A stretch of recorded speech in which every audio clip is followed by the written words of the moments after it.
ಇಲ್ಲ sir. So good morning students. Today's topic is nutrition. Let us start with nutrition.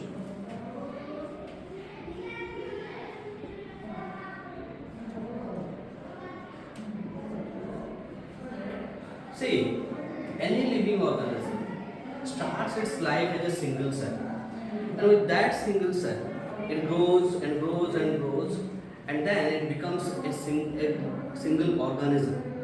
Any organism needs food to survive, and the process in which they take their food, that we will study here in the topic of nutrition. So, your life processes are there, various life processes are there, out of which nutrition is one such life process. And why are these important? These life processes are important to survive. For any organism to survive, life processes like respiration, nutrition, excretion, these are important because these make up all the metabolic reactions inside our body, and that provide all the required impetus to our body. So let us start with human nutrition. Okay.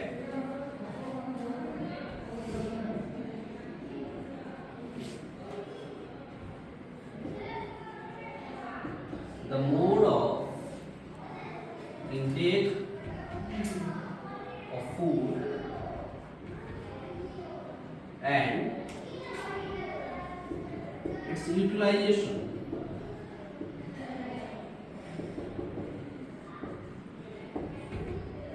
in our body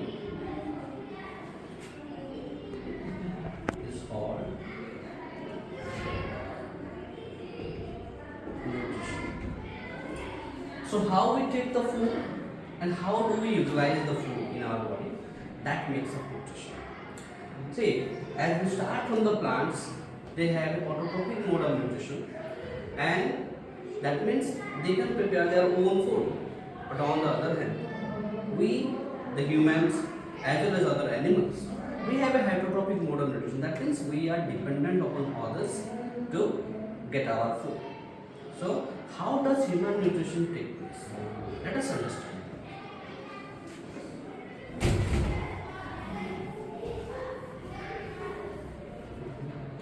See, we have a holozoic mode of nutrition.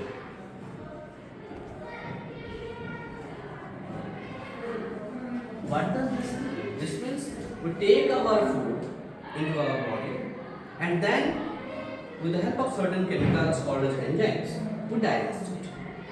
On the other hand, there are few of these organisms also, which like the saprophytes, which actually digest it outside their body, but we don't do that. We have a holozoic mode, that means we take the food and then both mechanically as well as chemically we digest the food in our body. Now, why is digestion required? We will understand. Before that, let us first understand the various steps of nutrition in humans. Okay.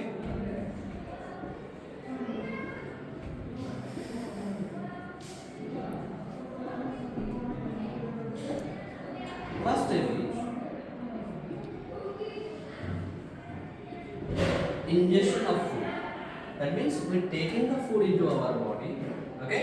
So, for example, we get the food in front of us on the plate, and then with the help of our hands, or you can say the spoon, we take the food inside our mouth. That is ingestion. So how we put the food inside the mouth, that is a part of ingestion. Second part is digestion. Now, what is digestion? Digestion means the breakdown of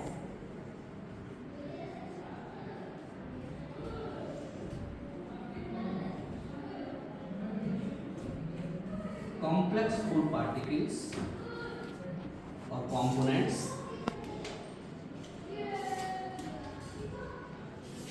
into simpler ones. So the breakdown of complex food components into simpler ones, that we call as digestion. Now, why do we need to digest it all?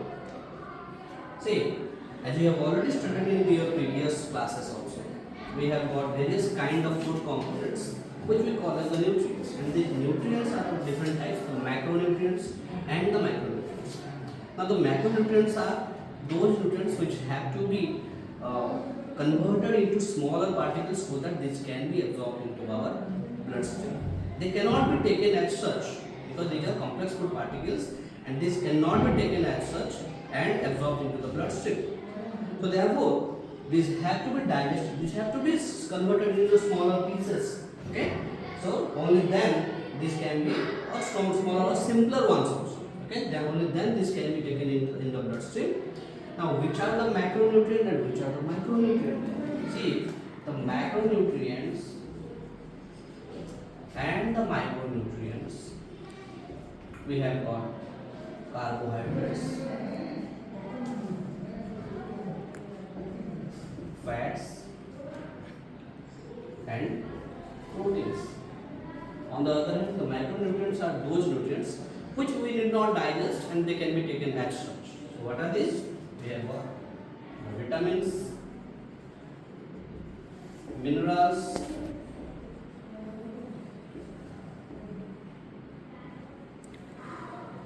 roughage, water, etc. So what we are going to study here is we are going to study about the digestion of these three components in our body. Okay, let's start the process.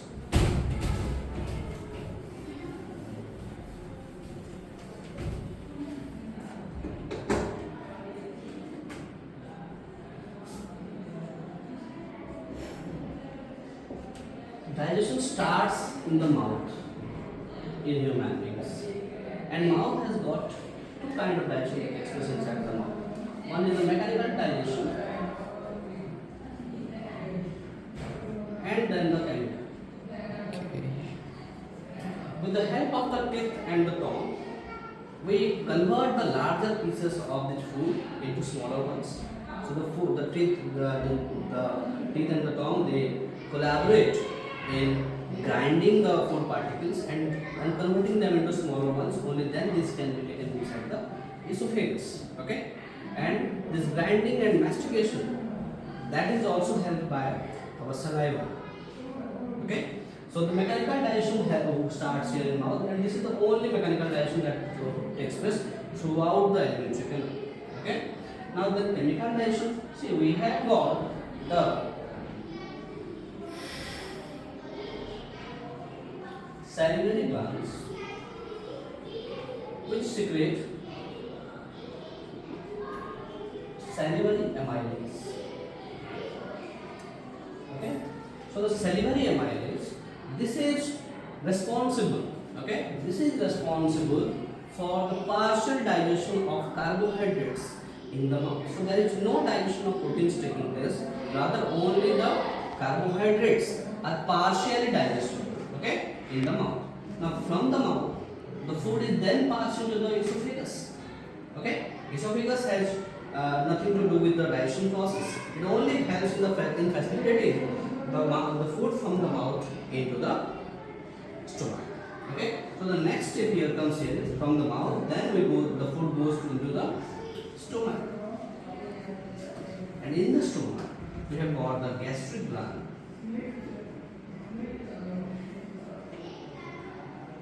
which secretes gastric juice. Okay, so the gastric gland secretes gastric juice, and this gastric juice contains three substances. What are these?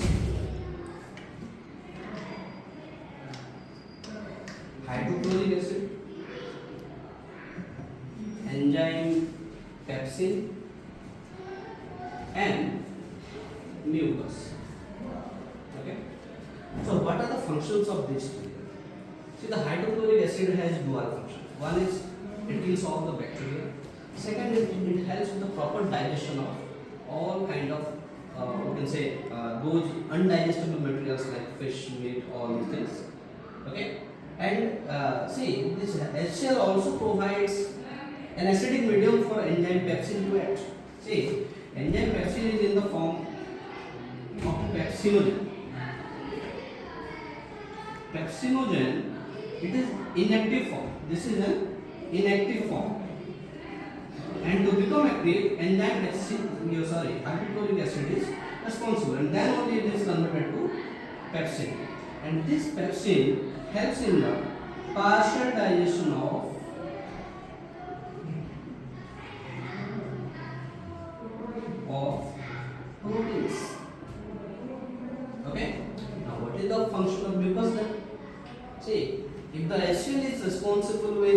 killing all the bacteria and helping in churning out all the meat and all the flesh substance, then it might be able to churn the inner lining of the stomach also. But that doesn't happen. Instead, the mucus forms a protective covering or lining for the stomach or for the inner lining of the stomach, and because of that, HCl doesn't have any corrosive impact on the inner lining of the stomach. So this is from the gastric gland. Okay. Now after this, there is a partial digestion of carbohydrate taking place in the mouth, partial digestion of proteins taking place inside the stomach.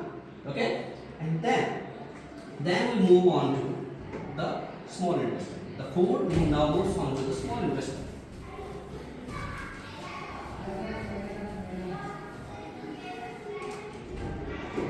See, in the small intestine,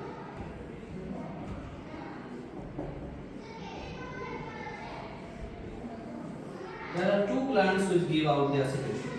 First is we have got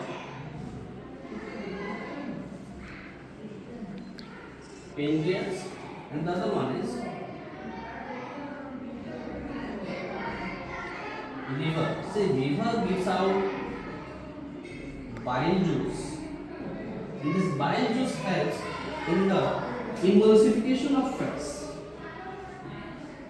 Emulsification of fats. That means the larger particles of fats or the larger components of fats, they are broken down into smaller pieces. That is called emulsification. Okay. Now, in this pancreas gives out pancreatic juice.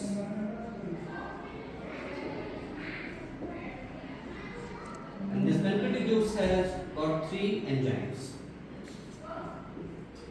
Enzyme, pancreatic amylase, then enzyme trypsin, and then we have got lipase. Amylase acts on the partial digested carbohydrate and convert it into glucose. Trypsin acts on the partially digested protein and converts it into amino acids. Lipase acts on the emulsified fats and convert it into fatty acid and glycerol. So after this whole and along with all this, the small intestine also has some intestinal juices which also help in the proper and complete digestion of the full materials. So after digestion, okay, after this whole step, after digestion, the carbohydrates change to glucose, proteins change to amino acids, and fats change to fatty acid and glycerol. So this is all about the whole digestion process.